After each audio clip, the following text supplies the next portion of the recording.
Okay, so this is going to be a reaction video. The title says Economic Collapse Survival Kit. Top 5 must-have tools for men. This is from Wrangler Star. So this is about my field of expertise, you could say. I wrote a book about surviving the economic collapse in Argentina. I have a Spanish channel about survival and preparedness with over 230,000 subscribers, a lot of them from Argentina, and Argentina is going yet through another hyperinflation process. It's a severe crisis, to say the least. So this is kind of the thing we are familiar with. Okay, so let's watch it and react to this. Beloved, welcome back to the shop. In today's video, I'm going to cover the top 5 traditional tools that every man should have in his kit to prepare for the coming struggle. Number 5, a number 4 smoothing or bench plane. Number 4, a bit and brace. This is the cordless tool of the day. A bit and brace, a bit set should cover from 1/4 inch up to 1 inch. Number 3, 2 chisels. 3/4 for small work, and 1.5 inches for big heavy timber or mortising work. Okay, so far, honestly, I wouldn't agree with any of these. I mean, these are obviously nice tools for woodworking, but how is this supposed to be useful specifically on an economic collapse? Doing work? Sure, that's something that... Anyway, let's finish watching it. Number 4, a claw hammer. Est-wing with a smooth face, 16 ounce, is going to be about as good as a guy can do. And the number 1 most important tool is going to be a carpenter saw. I like the Japanese pole saws. It gives you a dual tooth for ripping and cross cutting. It can be taken apart and folded up. It's a very versatile tool. With these 5 tools, you can build just about anything you need. Okay, sure, but how is this economic collapse survival kit? I'll do the same video in my Spanish channel and see what people going through this right now have to say. I doubt anyone agrees with any. I mean, the number 1 pick is a saw. I mean, great tools. It's fantastic to have them, but probably not even close to what you would have people. And this is what I try to explain here often in the channel. Prepare based on people that have actual knowledge on the field they're covering, right?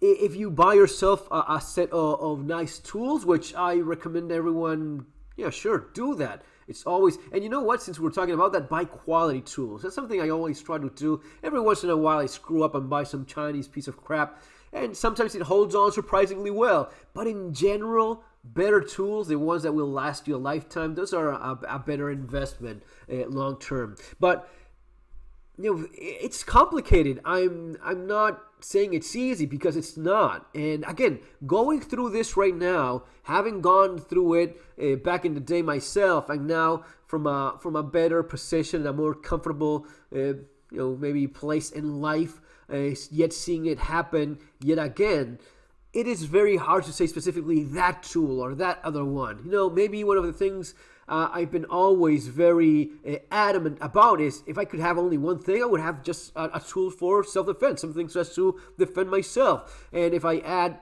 something to that, maybe something in terms of EDC, a tool that gets you through, shit that just happens. A good multi-tool would be definitely something I feel would be in that top 5 list. But anyway, I've done this myself before, the things you want to have, but economic collapses are complicated, man. Mostly it's about money, having income, having options, having a safe place to live. And in all honesty, if this is something that persists, dude, maybe the best thing is not having to endure that anymore. And that's also a huge field of preparedness, at least the way I see it, which is, yeah, maybe your life needs to go on somewhere else, because that only means you will see this happen again and again and again. I wrote that book from my experience in 2001. It is now 2023, all right? So 22 years later, this just kept on getting worse. No saw, no hammer, no screwdriver, no gun. Man, no matter what you think in terms of, I'm super ready for an economic collapse. Dude, Talk with people that have gone through it. Talk with people that are going through it right now. It's not just some things are definitely useful tools, and this is a very American thing. You want something that you can buy from fucking Amazon and gets delivered, and oh, now I'm ready. Oh, if I only had $100,000, I would buy enough tools so as to be ready for the economic collapse. It doesn't work that way. You're talking about something that has long-term implications, economical, social, cultural changes. The country you once knew no longer exists. And I get it. This is probably something you feel right now yourself, no matter where you are, and certainly if you're in the United States or Europe or pretty much most of the world, because the entire world has moved, as one author once said. We're in those times. We're in these insane, crazy times that many of us never thought we'd see. And even for people that always had like the more doom and gloom scenario, I don't know if anyone ever thought it would change this way, in the way in which it's becoming not only more restrictive, less freedom, but also more complacent, to a point where I bet that even in the worst case scenario, people thought that the population would snap. Oh, we are whatever country it is. Definitely people from U.S. Americans, we would never take this. Yes, you would.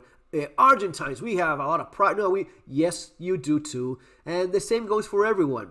We all like to think that we would never let things get this bad, and still, yet here we are. Guys, so those are the 5 tools for an economic collapse survival kit. I will do one of my own little videos regarding the top 5 tools and see what I come up with. And I'll definitely do it in my Spanish channel to see what my Argentine compatriots feel the 5 tools would be. And I'll get back to you with that reply as well. See you next time. Take care.